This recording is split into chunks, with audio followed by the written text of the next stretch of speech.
Hey folks, so it's time to tell a story. So not long ago, I got contacted by some folks to make an interesting sword for a very interesting individual. That fella being hip-hop artist Post Malone. I, at the time, was not familiar with Post's work. However, the folks that were commissioning the sword were the kind folks at the American Airlines Arena in Miami, Florida. And what they informed me of is that Post is a huge fan of history, mythology, and all that good jazz that I pour into my work. They wanted to give Post a gift as a thank you for him playing a sold-out show at their arena, and when they found my work on Instagram, they reached out, and I decided to say yes. However, the tricky conundrum of this project was the short time frame I had to craft the sword in. I knew I couldn't do it alone, so I reached out to some of my best friends. Those friends being Luke Shearer, John Page, Colin Miller, and Ryan Stevens.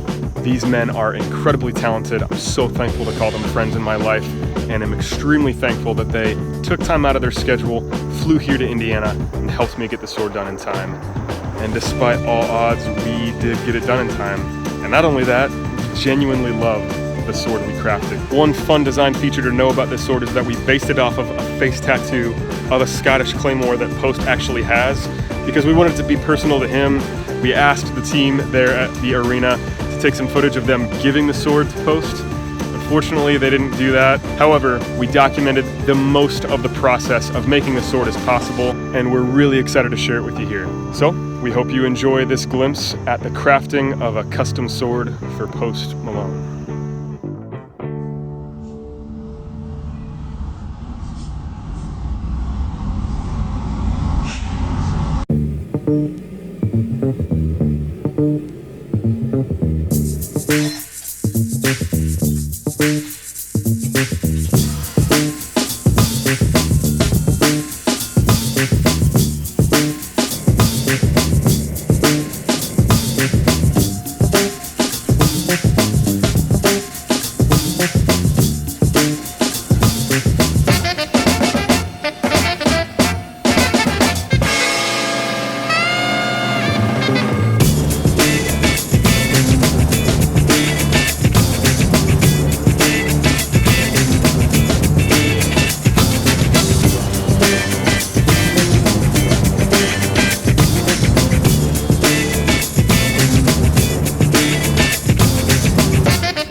It was at this point in the process that we got down to the wire and finally got the sword finished. Immediately after the sword was finished, I made it to Mark Adams School of Woodworking, where I then taught a week-long knife-making class, which was a ton of fun, and my students there got to witness me putting the last couple touches on the sword, including the scabbard itself. All in all, I was extremely proud of the way the sword turned out. I feel like it fit really well with Post's aesthetic. Pieces like this are the most rewarding.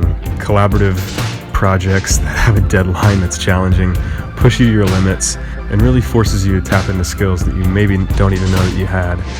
That was certainly the case with us, and we loved the way the sword turned out. Of course, we hope Post enjoys it as well. And hey, if you ever watch this, man, may it serve you well. Thanks for watching.